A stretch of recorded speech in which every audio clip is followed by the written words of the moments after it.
কি আজব এই দুনিয়া। আজকে এই ডাইরেক্ট সেলিং ইন্ডাস্ট্রিতে যখন আমি শুরু করেছিলাম, যখন আমি এই ডাইরেক্ট সেলিং বা নেটওয়ার্ক মার্কেটিংয়ের কাজ শুরু করেছিলাম, তখন আমি যেই সমস্ত মানুষগুলোকে প্ল্যান দিয়েছিলাম, বলেছিলাম যে একটা সঠিক একটা সিস্টেম, হেভি একটা কোম্পানি যেখানে কোনো ইনভেস্টমেন্ট নেই, আপনি চাইলে বাড়ি থেকে কাজ করতে পারেন, সেই সমস্ত মানুষ আমাকে অনেক রকম জ্ঞান দিয়েছিল যে সব ভালো না, আমরা জানি অনেক কিছু, আমাদের বাড়ির ও করেছিল, আমার ছেলে করেছিল, আমার কাকা করেছিল, সব জানি, সব বেকার, সেই সব মানুষগুলো বলেছিল।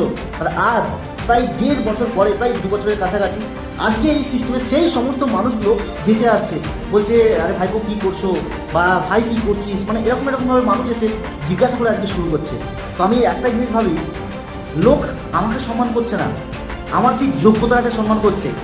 আজ থেকে 1 বছর 1.5 বছর আগে আমি তখন জাস্ট শুরু করেছি, আমি কিছু জানতাম না, বাট এখন সেই কোম্পানির মাধ্যমে আমি অ্যাচিভমেন্ট, মান সম্মান, ঘোরা বেরোনা, লাক্সারি লাইফস্টাইল সেগুলো করছি, আর সেই সমস্ত মানুষগুলো সেগুলো দেখে এখন আসছে। তো লোক আমাকে সম্মান করছে না, আমার যোগ্যতাটাকে সম্মান করছে।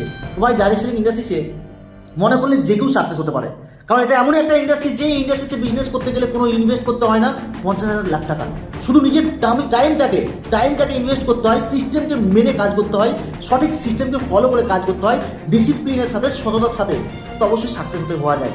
কোনো টেনশন নেই, সাকসেস হতে গেলে ডাইরেক্ট সেলিংয়ে কোনো টেনশন নেই, সততার সাথে কাজ করলেই সাকসেস হওয়া যায়। আজকে মানুষ আমাকে নয়, আমার যোগ্যতাকে সম্মান করছে, এটাই হচ্ছে ডাইরেক্ট সেলিংয়ের পাওয়ার।